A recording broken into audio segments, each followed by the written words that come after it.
Jacinda Ardern lahir pada 26 Juli 1980 di Hamilton, Selandia Baru. Ia menjabat sebagai Perdana Menteri Selandia Baru ke-40 sejak tahun 2017 hingga tahun 2023, menjadikannya pemimpin perempuan termuda yang pernah memimpin negara tersebut. Namun yang membuat Ardern berbeda bukan hanya rekor usianya, melainkan caranya memimpin dengan empati, ketegasan, dan keberanian yang jarang ditemukan dalam dunia politik.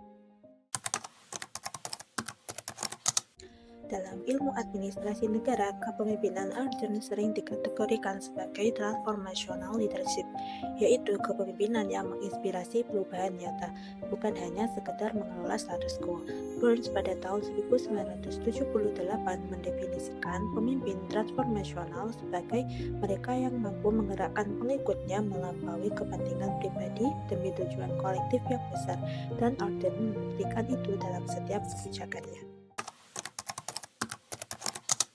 Ada 3 karakter utama yang mendefinisikan kepemimpinan Ardern. Yang pertama, empati sebagai kekuatan. Saat tragedi Christchurch terjadi, Ardern langsung mengenakan hijab dan memeluk keluarga korban. Ia mengirimkan pesan bahwa pemerintah hadir secara nyata, bukan hanya lewat sebuah kebijakan. Yang kedua, komunikasi yang transparan. Di masa pandemi COVID-19, ia rutin melakukan siaran langsung dari rumahnya sendiri, bahkan kadang dalam pakaian santai, membuatnya terasa manusiawi dan dapat dipercaya. Yang ketiga, keberanian mengambil keputusan sulit. Hanya 24 jam setelah Christchurch, ia mengumumkan reformasi hukum senjata api, yang merupakan keputusan besar yang kemudian terbukti efektif. Nah, kalau kita lihat lebih dalam dari perspektif teori, ada 2 model utama yang merepresentasikan kepemimpinan Ardern. Model pertama adalah transformational leadership dari Burns pada tahun 1978 dan Bass pada tahun 1985. Model ini menggambarkan pemimpin yang tidak hanya mengelola tetapi juga mengubah, menggerakkan organisasi atau negara menuju visi yang lebih besar. Ardern memenuhi 4 dimensi utamanya: idealized influence, yaitu menjadi role model; inspirational motivation, ia memberi harapan; intellectual stimulation, ia mendorong inovasi kebijakan; dan individual consideration, ia benar-benar memperhatikan setiap warganya. Model kedua adalah situational leadership dari Hersey dan Blanchard.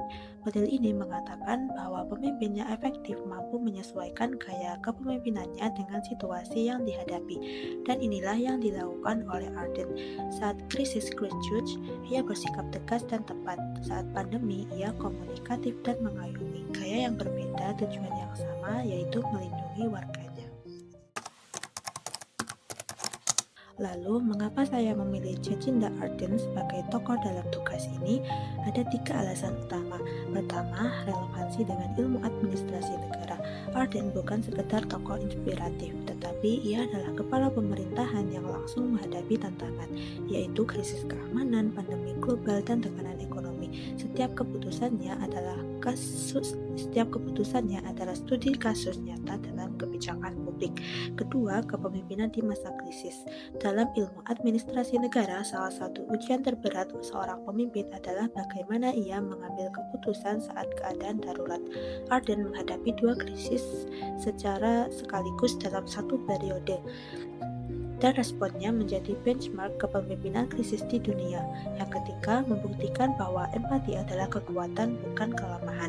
Di era di mana pemimpin dunia cenderung keras dan otoriter, Ardern menunjukkan jalur yang berbeda, bahwa kelemah lembutan bisa berdampingan dengan ketegasan, dan hasilnya justru lebih efektif dalam membangun negara yang stabil dan dipercaya oleh rakyatnya.